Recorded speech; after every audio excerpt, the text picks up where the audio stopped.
अस्सलाम वालेकुम मोहतरम नाज़रीन व सामीन। शजरकारी की अहमियत और अफादियत से कोई भी शख्स इनकार नहीं कर सकता। अहदीस में भी शजरकारी की अहमियत पर बहुत जोर दिया गया है। तहरीक गाहिए पाकिस्तान के प्लेटफॉर्म से हम काफ़ी अरसा से शजरकारी मुहिम चला रहे हैं। पूरे शहर के अंदर मुख्तलिफ मुकामात पर हमारे लगाए हुए पौधे आज दरख्तों की शक्ल इख्तियार कर चुके हैं। आज की इस वीडियो में कब्रिस्तान चात रेंग में तलबा के हमरा शजरकारी की गई। इसका मकसद अपने माहौल को बेहतर बनाने की तरकीब देना है। बढ़ती मौसमियाती गिरावट का वाहिद मौसर हल शजरकारी है, इसलिए हमें चाहिए कि जितनी हो सके उतनी शजरकारी की जाए। तहरीक गाहिए पाकिस्तान का काम हर मौजू पर बात करना है जिसमें लोगों की फलाह और बेहतरी हो। इसीलिए तहरीक गाहिए पाकिस्तान के प्लेटफॉर्म से सफाई के बारे में भी बारहा लोगों को आगाही दी जा चुकी है। इस्लाम के अंदर सफाई को निस्फ ईमान कहा गया।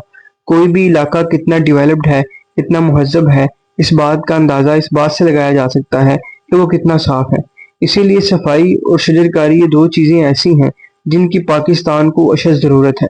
इसीलिए इन दोनों चीज़ों के बारे में तहरीक गाहिए पाकिस्तान के प्लेटफॉर्म से गाहे गाहे आगाही दी जाती है, चाहे वो वीडियोस के ज़रिए हो या किसी सोशल मीडिया पोस्ट के ज़रिए हो। हुकूमत वक्त से अपील है कि वो लोगों के अंदर इन बातों का शऊर पैदा करने की कोशिश करें। फजूल चीज़ों पर खर्चा करने के बजाय लोगों की तरबियत और उनकी नशोनुमा पर भी गौर किया जाए।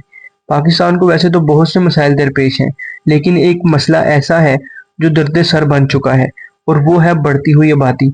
अगर इस मसले को काबू ना किया गया तो आने वाले वक्तों में बहुत से मसाइल से दो चार होना पड़ेगा। आबादी मुसलसल बढ़ रही है, लोगों के पास रोजगार है और ना ही कोई हुनर। तहरीक गाहिए पाकिस्तान इस बात का मुतालबा करती है कि लोगों को हुनरमंद बनाने में हुकूमत अपना किरदार अदा करे। छोटी सनत को फरोग दिया जाए, लोगों को छोटी सनत लगाने और चलाने का ढंग और हुनर सिखाया जाए। जब लोग हुनरमंद होंगे तो कभी बेरोजगार नहीं रहेंगे। और आखिर में हुकूमत वक्त से गुजरात डिवीजन की बहाली का मुतालबा करना भी बहुत ज़रूरी है। इतने अरसे से मुतालबा कर रही हैं, लेकिन मजाल है जो अहबाब इख्तियार के कानों पर जूं भी रेंग जाए। खैर, हमारा मुतालबा आज भी वही है कि गुजरात की डिवीजनल अथॉरिटीज़ को फाल किया जाए, कमिश्नर और आरपीओ को तैनात किया जाए और गुजरात के अंदर इंतजामी दफातर कायम किए जाएं। खुदा जाने कब ये मुतालबात पूरे होंगे।